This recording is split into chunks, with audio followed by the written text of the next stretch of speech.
City of Hawthorne to withdraw its membership in the Los Angeles Regional Interoperable Communications System, LA-RICS, Joint Powers Agreement, JPA. Item number seven, resolution number 7738. A resolution of the City Council of the City of Hawthorne, California, authorizing the city manager to execute any and all documents necessary to cancel an existing residual receipts note and accept a new surplus cash note for the benefit of a 75-unit Teleq senior housing project.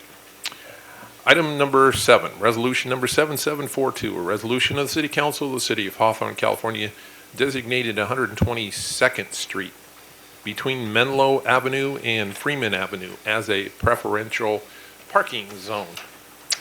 Item number 8, resolution number 7743, a resolution of the City Council of the City of Hawthorne, California, authorizing the examination of prepaid mobile telephone services surcharge and local charge records.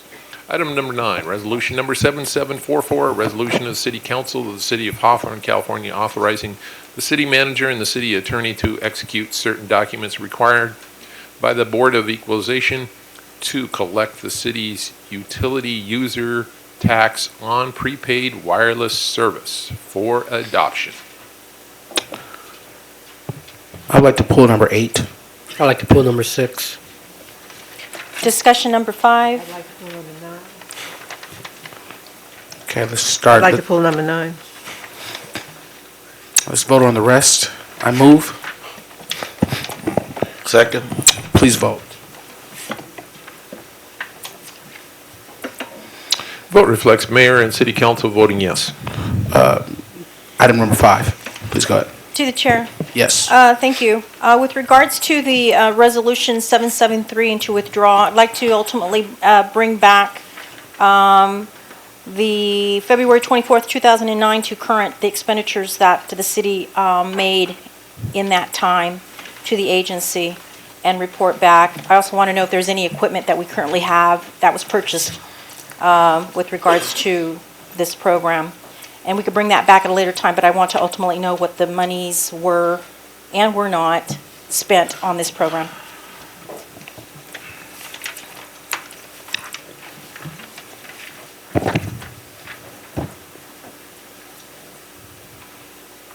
Go ahead, Chief. No, that's fine. Bring it back. Thank you. That's it? Okay. You guys have 8 and 9? Number 6 first. Who pulled 6? I pulled number 6. I Yes, just sir. wanted, we asked the city manager to look in a few items, if you can explain the matter to us, the Teleq matter. Are you talking about the questions that were asked at the prior council meeting? Right. Through the chair. Yes. Mr. Michelin, so, I'd like to concur with that request, only so that we can, just the public can hear the responses that we heard to explain. And maybe there might be some misconceptions, maybe there might be some truth, so, Exactly. okay? To recap, this item has to do with Teleq. It's a senior housing project, 75 units located on the corner of 130th and Doty. It was built approximately 1987, and it houses low-income seniors. The question was asked, who monitors whether or not they are in fact low-income seniors? And the answer is HUD. The second question was, did anybody call Building and Safety to inspect the property? And the short answer, I have to go through the history. As I said, the project was built in 1987. In approximately 2003, a resident of the structure indicated that the floor appeared to be buckling. It was inspected by the building owner's engineer, and it was determined not to be a significant problem to the safety of the building. They did, in fact, inspect all the floors and determined that they needed to repair the trusses on the first, second, third, and fourth floor. They initially applied for a grant through HUD in 2005. but they realized that the grant that they were applying for wasn't going to be enough to pay for the repairs, so they returned the grant funds. And mind you, because the amount of the repair was so expensive, but in light of the engineer's report that it did not pose a safety risk to the tenants, they held off on doing these repairs until the year 2013, when interest rates went down, and through HUD they were able to structure a proposed loan through a third-party lender to make this work. The third-party lender is willing to give them, I believe, 1.6 million, and on top of that, they're able to put $800,000 into a fund for future repairs. The building department never inspected the property. Instead, the engineer, the architect, and the building owner brought plans to the building department. Those plans are still in plan check. Hopefully they'll be finalized soon. Another question was asked, who is the one that determined the cost? The building department did not determine those costs. The costs were determined by the building owner's contractor.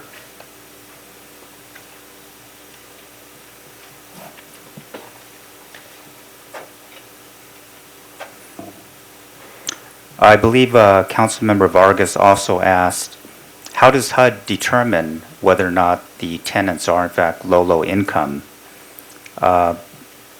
Again, the average tenant pays between $225 and $275 a month. HUD subsidizes the remainder of the rent. HUD uses a contractor to actually audit to make sure that the tenants of the building are low income as determined by HUD guidelines. Another question was asked, do veterans live in this facility? There are 3. Right now, it's not a veterans housing project, but low income seniors include veterans.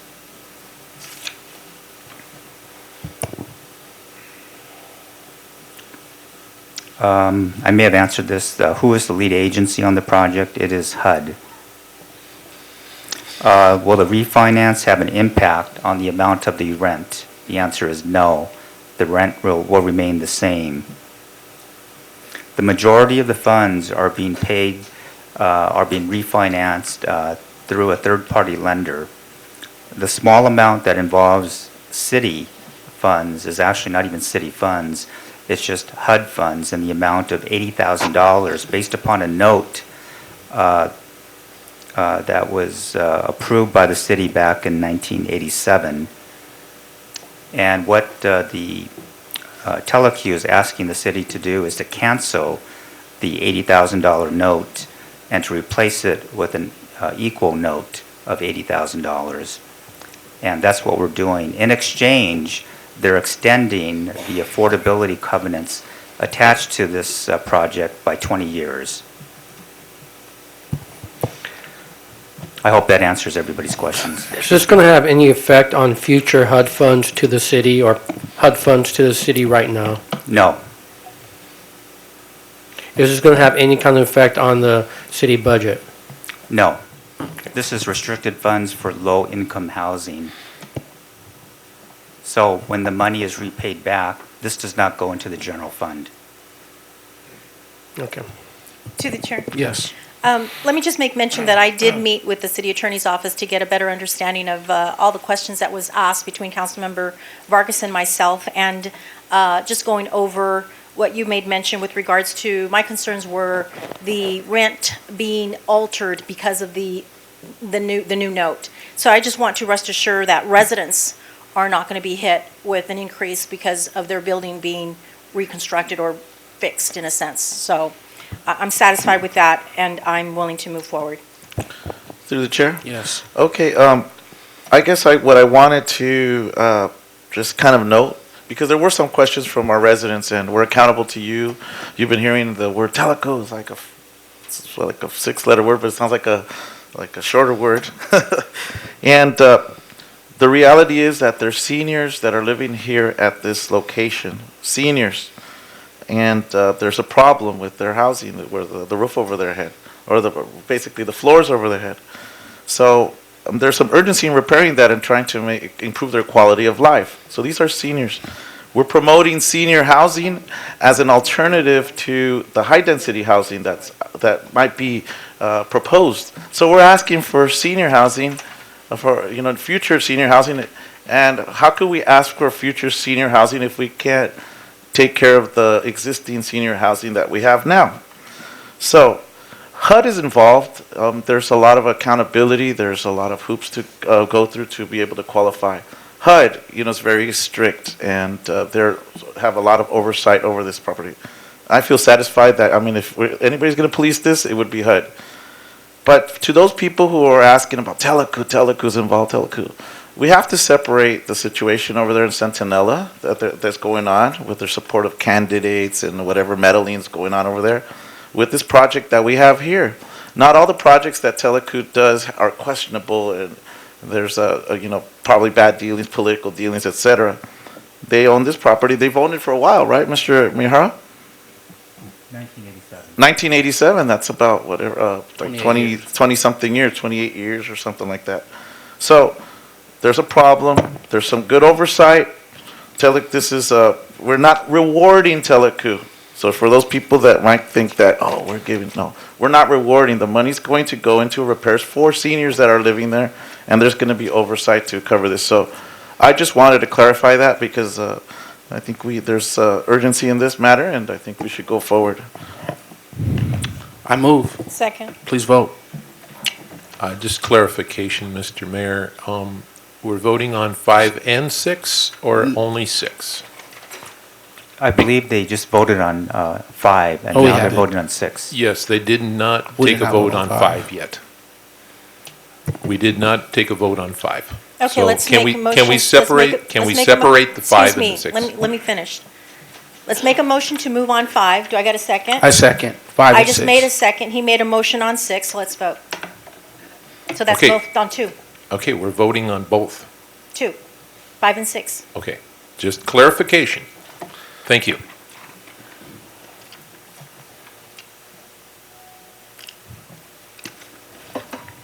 Vote reflects mayor and city council voting yes.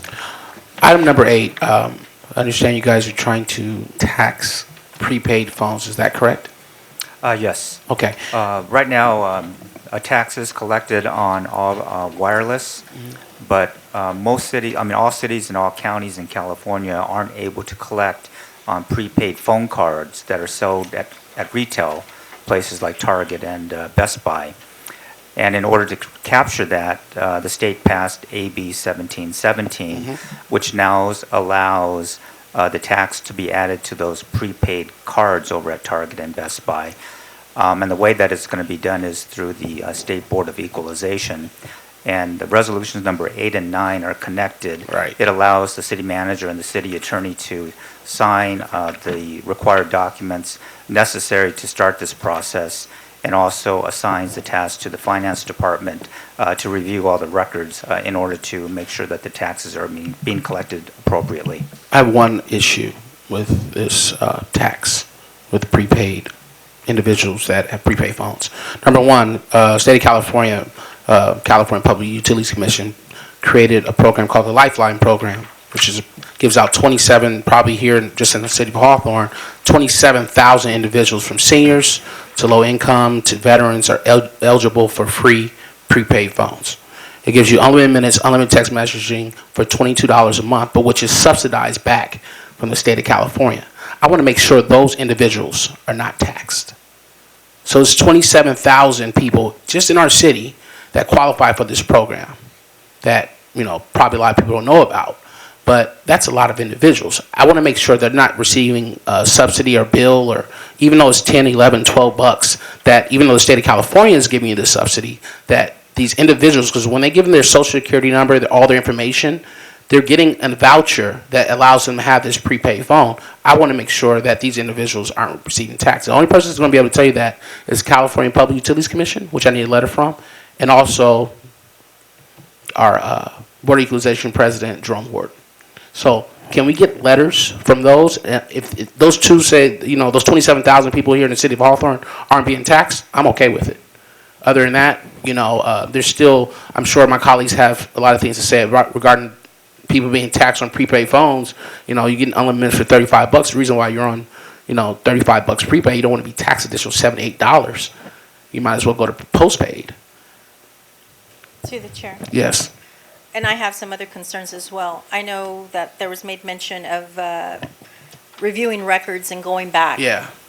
We already have concerns with our collection agency taking to the extreme with 10 years back in the rears. When you speak on reviewing records and going far back, I mean, is this free leverage for however many years? And I understand it's revenue to the city, but let's be fair here. This is something that obviously isn't new. It is AB 1717. That's probably last year accepted, last year drafted, last year passed, Probably, last yes. year roughly. That's one of my concerns. I want a better understanding of what we're talking about when we're talking in the rears or reviewing records and ultimately charging our customers. I want a better, I don't think we have a sense of exactly in numbers how this is going to help. I mean, I understand it's revenues, I get that. But how are we helping our customers, our constituents?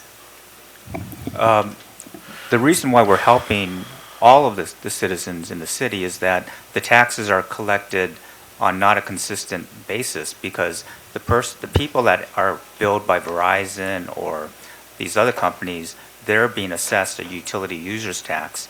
The people that are buying a prepaid phone card are not, and this equalizes the tax on everybody.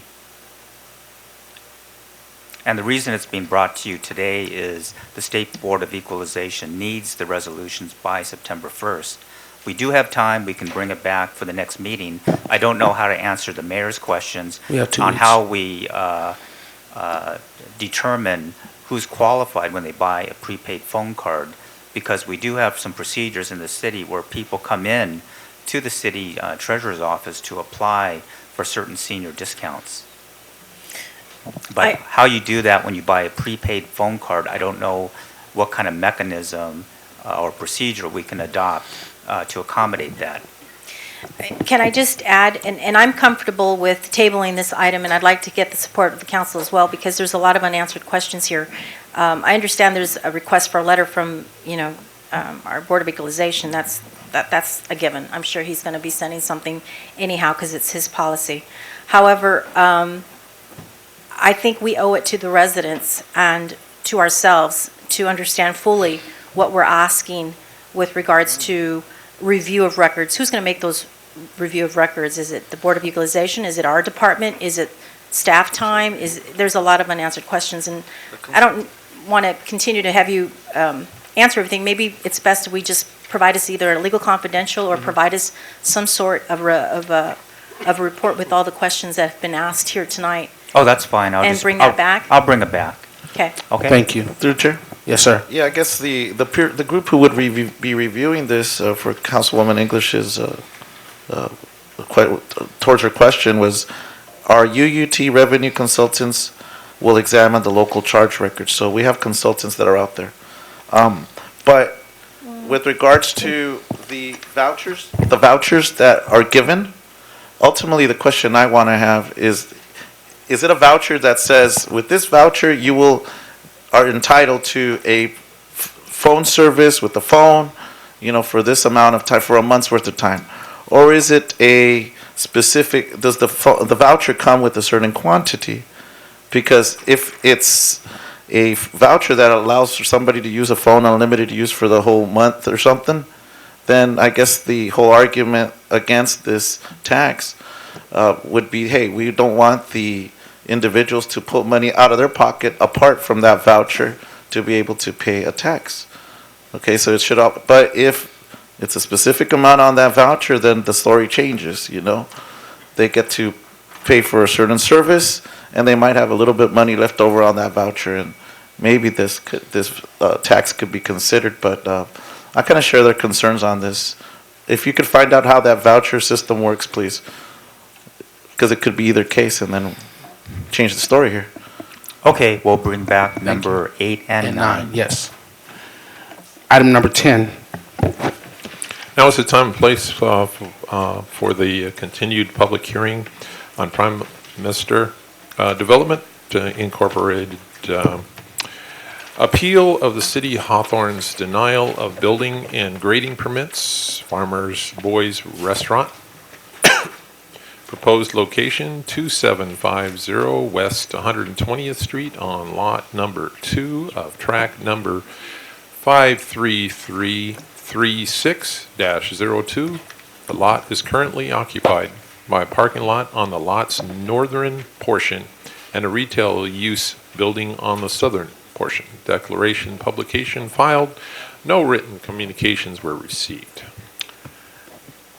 Is there anyone who would like to address? Oh, no, before you start, let me read my recusal. Thank you. I will be recusing myself from item number 10, the public hearing regarding Prime Store on the agenda tonight. As the city attorney, I have been providing legal opinions to the city council regarding Prime Store's position as it pertains to the issuance of the building and the grading permits. Under the holdings in Nightlife Partners versus City of Beverly Hills and Quintero versus City of Santa Ana, it is not advisable for a city attorney to perform dual functions of both advocate and advisor to the city council. Therefore, I will recuse myself from the Prime Store appeal hearing. Mr. Cotty from the law firm of Jenkins and Holguin will be replacing me for the entirety of this public hearing. If you guys don't mind, let's keep our comments to 5 minutes. We have this much information on both sides already. So both sides, just keep it 5 minutes, please. All right, thank you very much, Yes. Mr. Mayor. I will do my best. My name is Kevin Ennis, special counsel to the city staff on this item.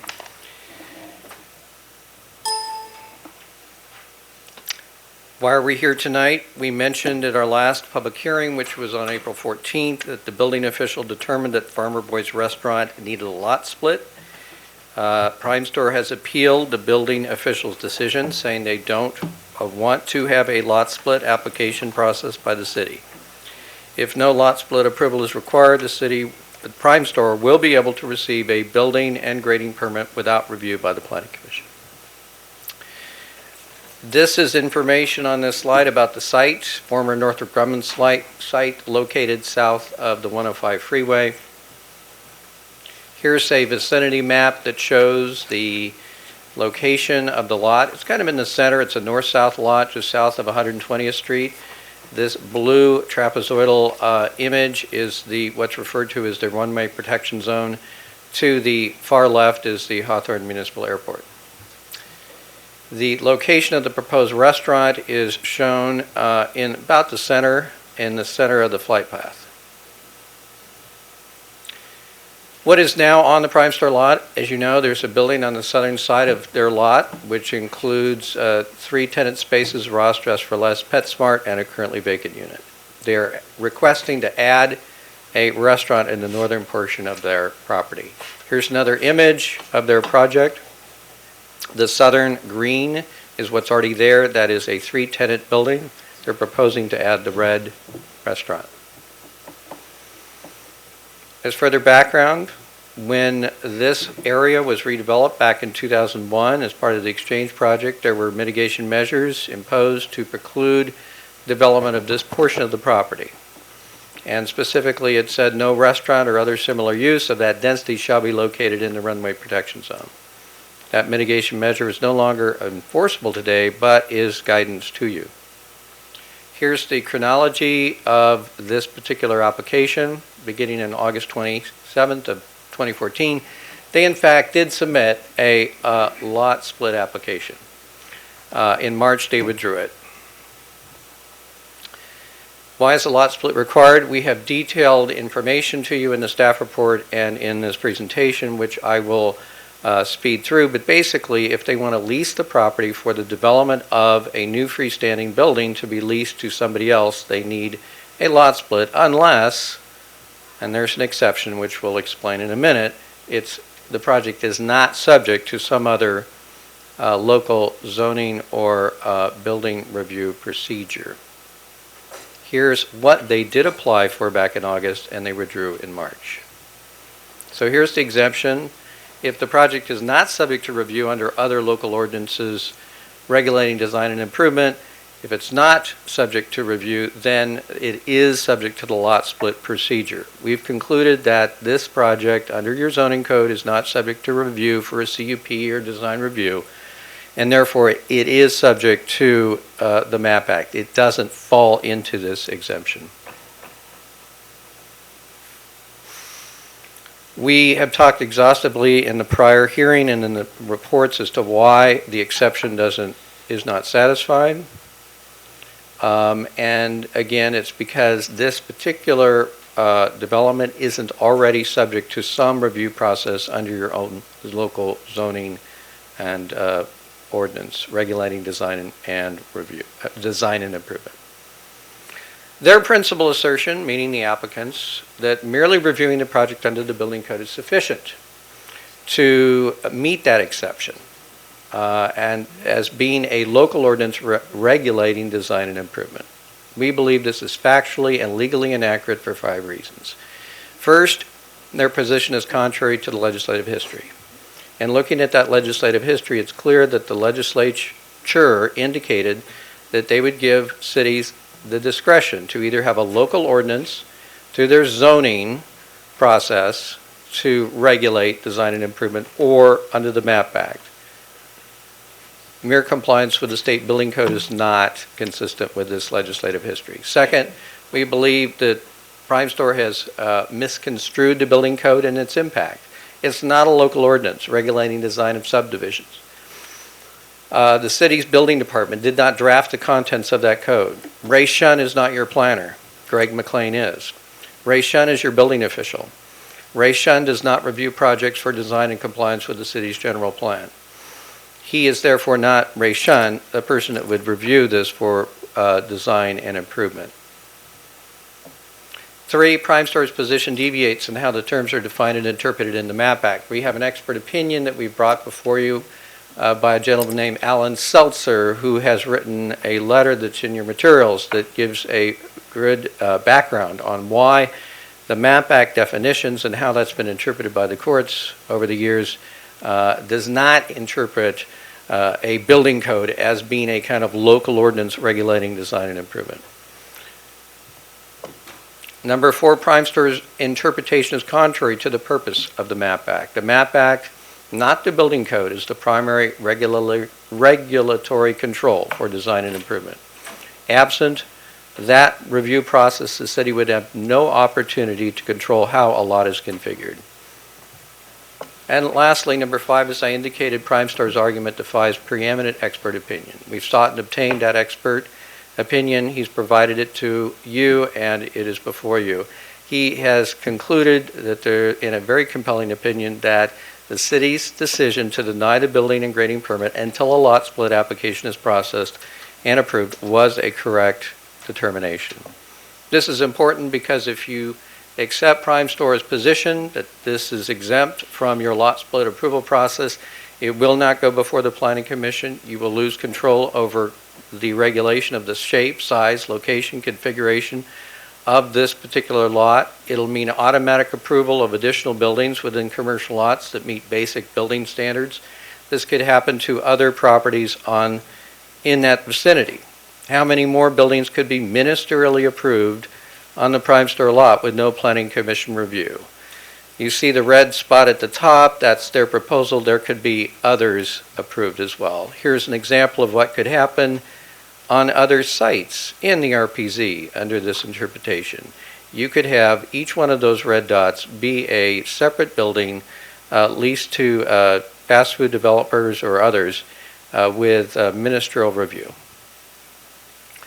The applicant makes a significant case about past applications. Over the past 30 years, there may have been a situation where the city has approved the construction of a new building to be leased separately on an existing lot without a lot split. They point to the Burger King on Jerry Jamgochian Shopping Center as one of those examples. In contrast, your record does show back in 1989, this city did in fact approve a lot split for the lease of a commercial building on a lot. So you do have a record of doing exactly what we suggest the MAP Act requires here in Hawthorne. We suggest you follow what was done in 1989 with the Carl's Jr. restaurant situation, not what was done in Burger King on Jerry Jamgochian's property. Your goals, of course, are to promote economic development, support new restaurants, and staff also wants to accomplish those goals, but also preserve your Planning Commission's proper authority to review the appropriate location of buildings and future lots so as to not create a safety hazard.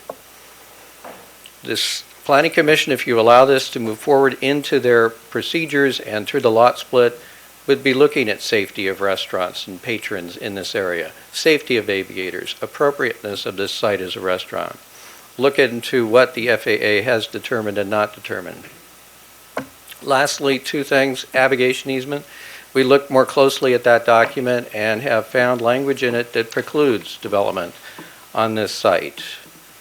Although a typical abrogation easement would only deal with encroachments into flight paths, this has a more strict ground-borne component in this easement. And we provide text and language as to why that is the case. And we've shown an exhibit where this portion of the lot would be subjected to that. The FAA has not approved restaurants at this current location because they recommend it not be approved. They've recommended that, and to be clear, let's just quote them, structures which will result in the congregation of people within the RPZ are strongly discouraged in the interest of protecting people and property on the ground. Your airport is operated pursuant to grant assurances. Those grant assurances require that you take all reasonable steps to preclude the development of projects in this area that are inconsistent with the airport operations. A way to vet all of these questions is if you go through the lot split application process and have this project reviewed pursuant to CEQA. Your options tonight are to uphold the building official's denial of building and grading permits until a lot split is approved by the Planning Commission. Alternatively, you can grant Primestore's appeal and allow the building and grading permit to be issued for the restaurant without a lot split approval and without review by the Planning Commission. Whichever decision you take tonight, we recommend that you direct staff to prepare a resolution to be brought back to you, memorializing your findings and rationale for your decision. And with that, I'll conclude and thank you. And if you have any questions, be happy to answer them.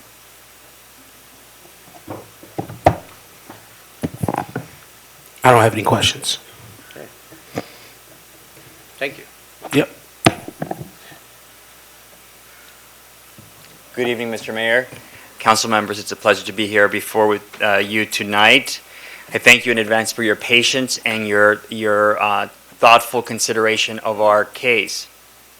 I'm going to take 1 second. I just put out that Mr. Ennis took 10 minutes, and I hope that I can have at least that much time, but it should be pretty straightforward here. I'll try to keep it at 5 minutes.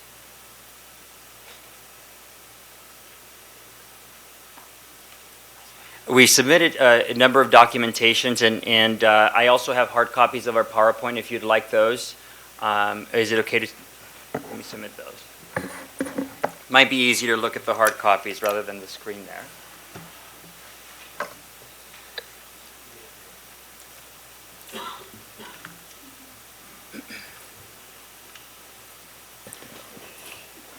Thank you.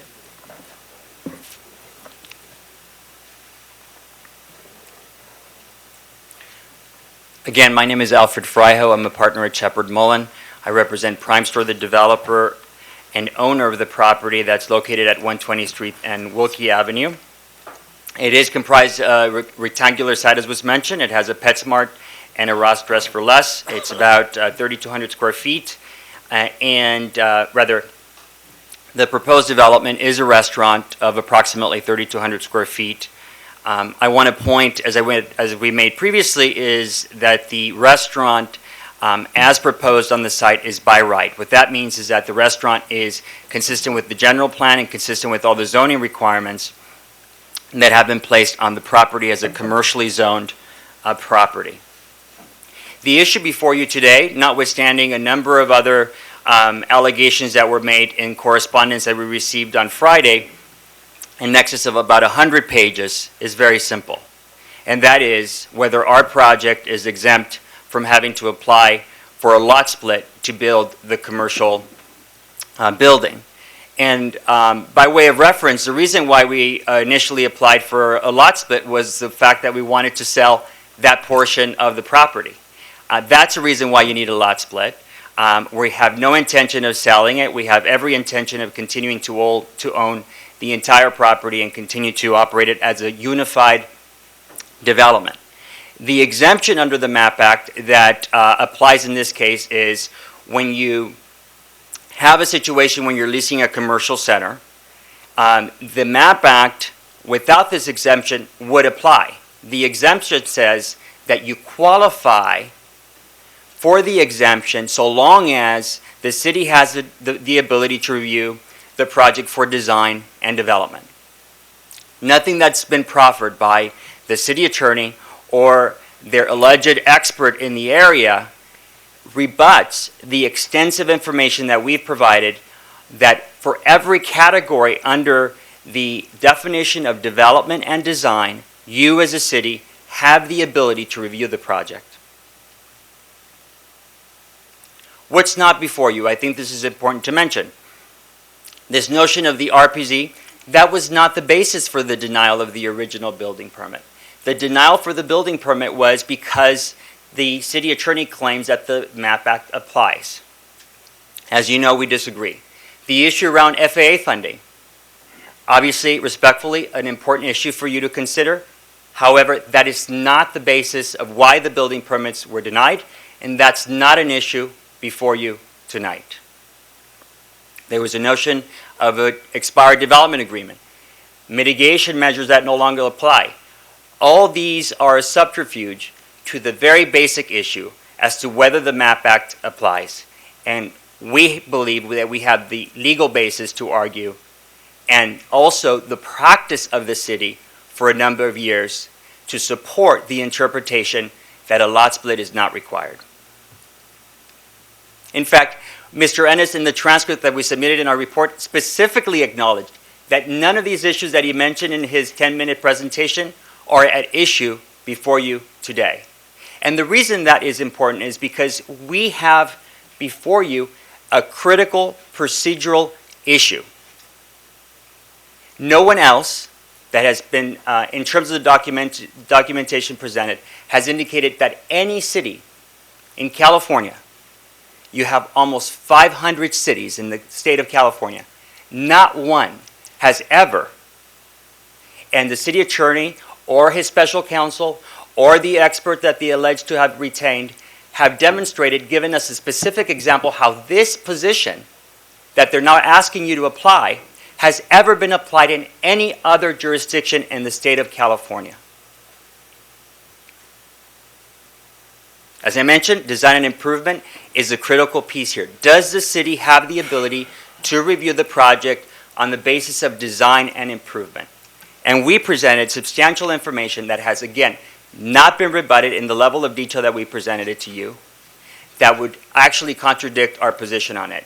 This notion that because the building code is a state statute, that you cannot exercise your independent discretion relative to this project is a complete fallacy for several reasons. Number one, you have incorporated the building code into your municipal code. That's how it works. You have the ability to incorporate those rules in the state. You also have the ability to modify those provisions that the building code includes. And in fact, you have done that. Why? Because those are your provisions, not the state's provisions. Moreover, our position has always been that the building code is just a starting point for the review authority that you have with regards to the project. There's a number of other provisions within the municipal code, and you'll see in a specific example with regards to the Burger King, where you actually use and exercise the power that you have subject to those provisions that are not within the building code. They're within with other portions of your municipal code. I mentioned the legal opinion. I don't need to go into any of that or give it any more credit other than to say it cites to cases that were in relation to maps that were adopted at the turn of the century. Cases that considered exemptions on the municipal, under the Subdivision Map Act that don't even apply in this case. Cases that considered the Subdivision Map Act that did not incorporate the very provision that we say is exercised today. Again, no specific information has been received or submitted to you, despite the voluminous information and documentation that would actually rebut on a specific basis the position we have today, which is, as we point out in our matrix, you have the ability to review this project pursuant to development and design. That's what triggers the exemption that we're presenting to you today that applies to our project. And let me talk in more practical terms. We were able, subject to the Public Records Act, request information from the Planning and Building Department that actually shows 4 specific projects that are in full operation in the city of Hawthorne, that were issued permits to build a number of commercial buildings, and subsequent to the development of those buildings, as is the case with ours, new buildings were authorized. In none of those instances was a lot line adjustment requested. And let me take a specific example of that. With regards to the Burger King, this is actually a great example. As you can see from the site plan here, the lot for where the Burger King is located is a commercial regional center like ours. There's a larger building. That building was permitted pursuant to the standard plan approval that you have. It's not a discretionary approval. The planning department reviewed it, as did building and safety, and they authorized the development of that. Subsequent to the construction of that building, they wanted to put an amenity like a restaurant. They applied, as you can see from the permits here, they applied for a new building within that shopping center. It was a standalone building. It had a drive-through. It was a restaurant. And with regard to that building, what we've noticed, and this is the critical piece, the linchpin, with regards to why the city attorney claims that the exemption does not apply. He said that the building department is not the only department that should be reviewing this. And we actually agree. In fact, the permit that you see that we presented in your presentation is evidence that the planning department was also able to review the project. It reviewed it in connection with setbacks, with landscaping, parking, all the critical aspects of how you as a city have the authority to review and authorize the development of these projects without the need of a lot split. Again, with the RPZ, again, this is a complete distraction. The notion that we're not allowed to build within the RPZ is rebutted by the examples that the city attorney presented to you. He shows you a map that has buildings within the RPZ. I'm more respectful of your intelligence and your level of knowledge of how the city works to be able to tell you that there's precedent for the fact that you are able to review and properly, intelligently authorize your staff to proceed with the development of these projects subject to their consideration. We have other examples in other cities where buildings have been built within the RPZ and the world did not fall apart. And FAA did not stop the funding. They didn't stop the funding when you guys authorized the development of buildings within the RPZ previously. They did not. Why? Because those buildings, like our building, received FAA approval. The FAA approval that we have received, as we mentioned in our previous hearing, is consistent with the law and it's also consistent with the easement agreement that applies to our property. And what about this easement agreement that's been referenced? And I'll conclude with that important piece. The easement agreement, the avigation easement rather, which is an easement agreement, it controls the development of property within the RPZ. What it says is it's not a blanket prohibition on development. It doesn't say you cannot build buildings within the RPZ. In fact, it gives you a path of approval and gives you options. You can go to the Airport Land Use Commission, you can go to the city for approval, or you can go to the FAA for clearance. And they muddy the issue by saying, well, the easement agreement, by the way, this issue of the easement agreement has always been before the documents before you. And it wasn't until Friday that the city attorney decided to bring this issue up. Why? Because they understand that they have a weakness in their case. They understand that they're leading you towards a path that is likely to result in significant liability to the city. I'm available to answer questions. Our request is very simple, that we get the opportunity to work with the city to get our building and grading permits issued, and that you deny and reverse the denial of the building permits by the building department. Not only on the basis of prior precedent, through the wisdom of this city council and your staff, but also on the strong basis of state, local, and common law. Thank you very much. Through the chair, I have a couple of questions. Yes. I have a question for you, sir. What is your name, sir? Alfred Fryo. Mr. Fragel. So when you say you had approval from the FAA, are you referring to the letter that was issued January 29th, 2014? Yes. All right. And in that letter, which was called the Determination of No Hazard to Air Navigation, isn't there an advisory recommendation?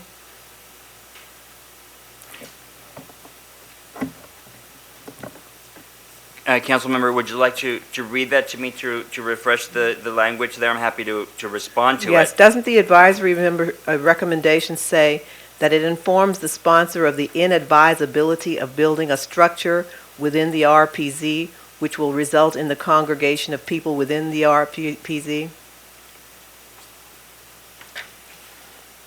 This is a January 29th letter that we have. And are you referring to page 2 or page 1? Oh, that's the last paragraph. Sure. The issue there is actually historic in that the planning document by the airport has issued non-binding guidance to the city that you be mindful of structures within the RPZ. And the reason for that is it's important generally to have the certification that the FAA has issued, number one, and number two, for purposes of long-term planning for your airport, that you have the ability to expand that and therefore restrict and even acquire some of the parcels that are adjacent to the airport. In this case, as we know, while that is guidance, what the city has considered is, with regards to the locations of those buildings, what is the best aspect, what is sort of the best approach to it? What the FAA has said in that regard is, so long as you don't have or impede the path of the airplanes, their determination was that there's no hazard to the operation of the airport. And I think that's important because we are talking about, Councilwoman, as you mentioned, a restaurant. A restaurant is not, this is not the only restaurant use that's been authorized. As you know, you have a Target within the RPZ that's actually, the height of which is much larger than the one we have today. The amenities that are concentrated in that area, in addition to the parking structure, have the similar elements of it. The point being is, with regards to what the city decided to do, we are in compliance with that. You decided not to prohibit development in that area, but rather record this avigation easement. And so long as we demonstrate compliance with that avigation easement, you can proceed with your development. I would clarify just because I think it's an important point that you mentioned. Because there's this question about whether the FAA has the ability to grant approvals for local projects. That's actually the argument that the city attorney would have you believe in relation to how the easement, the agreement is enforced. With regards to that, both the airport has acknowledged, as does the FAA, that local land use approvals are the purview of you as a city, as is mandated by the state of California's constitution.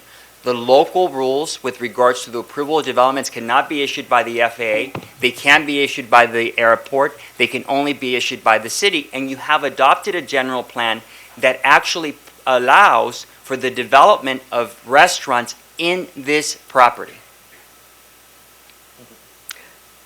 Thank you. Mr. Ennis, would you care to respond, please?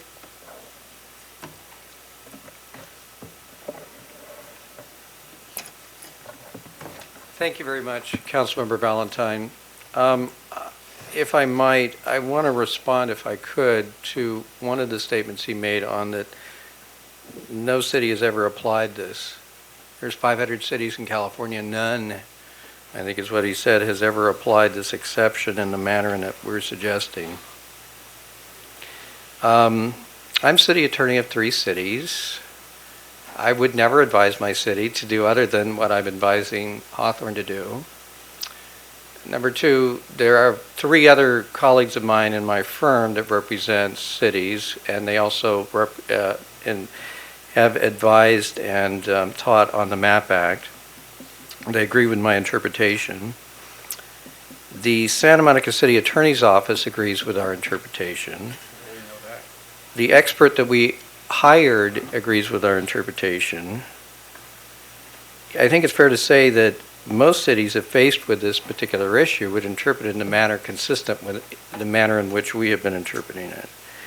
But more importantly, Hawthorne has already interpreted the Subdivision Map Act in exactly the manner in which we're suggesting, back in 1989. In the Public Records Act request that Mr. Frejo made, it turned up an example of a lot split for purposes of lease of what ends up being a fast food restaurant. So I just wanted to make sure that was clear. On this easement issue, I think it's important to remember that history about the Exchange Project, the fact that you approved an EIR, you approved a specific development plan that encompassed and envisioned only development on the southern part of this lot and not the northern part. And I think that influenced how that abrogation easement was structured in this context specifically, how this property specifically was subject to a more constraining abrogation easement than maybe the case down at LAX, maybe the case on some other properties. I think, therefore, we have to look at the exact words, and we didn't really come to appreciate that until we got that letter from the FAA on April 28th, where they made it very clear in their letter, and that's attached to my staff report as Exhibit E, where they said that, we did not approve this project when we issued that letter of no hazard determination. That's not an approval by the FAA. And when we read that, we realized, in their abrogation easement, it says that they can't build a structure on this part of the property unless they have an approval from the FAA, which we realized they didn't, approval from the Airport Land Use Commission, which they haven't obtained, or it's consistent with the airport layout plan, which we don't believe it is. So I think that you have a pretty strong basis to at least have that issue further vetted when this goes through your planning commission process. Anyway, I hope that answers a portion of your question. Happy to answer any others. Mr. Ennis? Yes. Through Through the chair. Yes, sir. The Prime Star, the company that's looking to see if we could go ahead and prove this, they're referring to certain lot splits that were avoided for the Rosecrans project. Yes. And possibly the project on El Segundo. Mm-hmm. Who was the planning director at that time, sir? When we looked at the record on that, it looks like Mike Goodson was your planning director at the time. Okay, yeah. And I know that I think at that time, and maybe you want to find out about this, you had a very slim planning staff, meaning there weren't a lot of people. It might have been a time when something like this could have slipped through the cracks.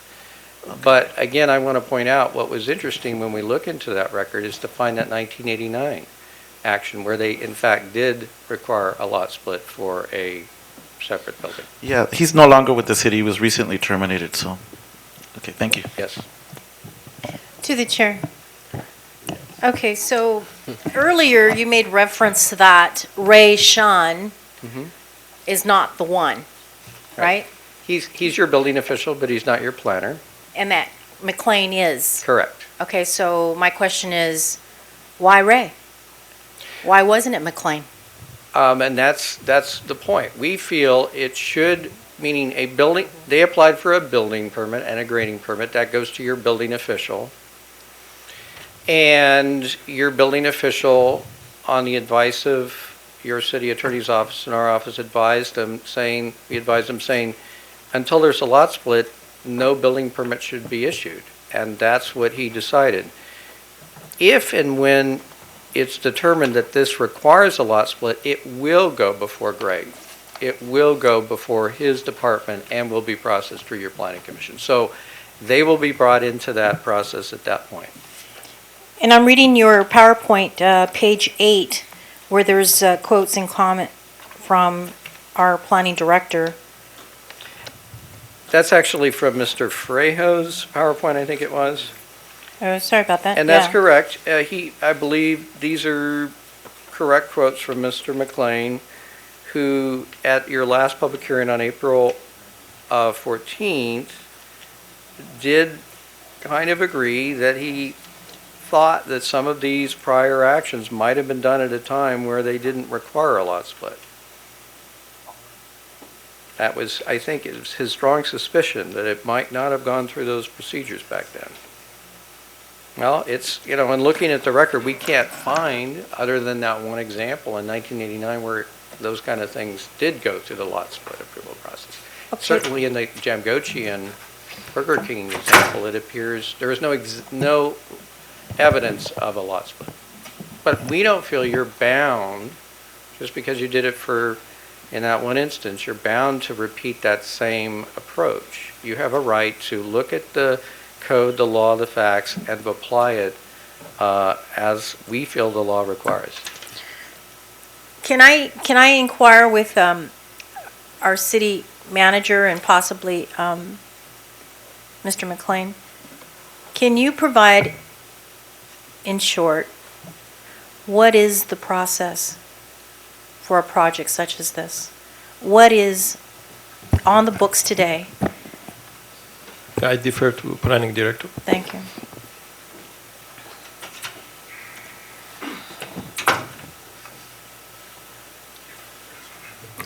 Putting aside the issue that's before you, this is consistent with the zoning and with the general plan, and as the attorney had indicated, a restaurant would be permitted by right, meaning that a building permit would be the proper procedure. That's it? Yeah, I mean, aside from the question of the subdivision map app, which you're hearing. Okay, so they could ultimately just build it and bring a restaurant, and that's it, pretty Yeah. much. Yes. It's a fact that the zoning is C1, and it's a fact that that complies with the general plan, which is freeway commercial mixed use. And in those zones, we encourage restaurants, yeah. Okay, so there was a lot of paperwork and information I did earlier today when I received it. I was trying to read through it. There's policy or legislation. Are you familiar with the legislation? I haven't seen that document that you're looking at, so I don't know what you're referring to. Okay, well, maybe I'll ask one of our other council. Happy to answer any questions. Okay, so there's made reference of legislation, policy that was drafted some time ago. It's in one. Sure. Can you explain that a little bit? Absolutely, because this exemption is new in the sense that there is plenty of legislative history around it. It was designed to cover this exact scenario. There was a city in Northern California that had a shopping center where the shopping center owner and developer wanted to build a standalone building, and this exemption was not in the books at the time in the Act, the Subdivision Map Act. And so he lobbied the legislature, presented the scenario that it would be an extraordinarily cumbersome process for everyone that wanted to build a standalone restaurant, like the ones that have been built previously in Hawthorne, to have to go through a lengthy subdivision process. In the case that they didn't want to sell the property. And so the legislature adopted the exemption specifically for these kinds of scenarios. And that was important for us to mention because, as I mentioned, no other city has done this, notwithstanding the recommendations of the city attorney. And I question if he's so certain about it, why he would have to get another law firm to write the legal opinion on his behalf. But nonetheless, with regards to the project that he has cited to, that apparently demonstrates that there was a lot split done. Let me point to that project specifically so I can at least give you the full picture here, because that seems to be the missing question. You heard from the planning director that is likely the most experienced person in this room with regards to how this is done in the city of Hawthorne, and he has confirmed what we've been telling you. But the case that's been referenced, and it's in one of the pages there that has the four images. The project that he's referring to is this site here. It's sort of a kind of oddly shaped site. The supposed condition that he claims is applicable to our project is this standalone restaurant here. This piece of the commercial center was subject to a lot split. And the reason for that is that it was requested by the tenant. It wasn't required by the Subdivision Map Act to be done. Why do we know this? Because there's other standalone buildings in this very center that actually are not subject to the Map Act. You can see that very clearly. It's an aerial of multiple structures within a single lot. And so no matter how we stretch reality or we stretch the law, we find that, as you heard from the planning director, and you've heard from us in terms of the issue before you, it's actually quite simple.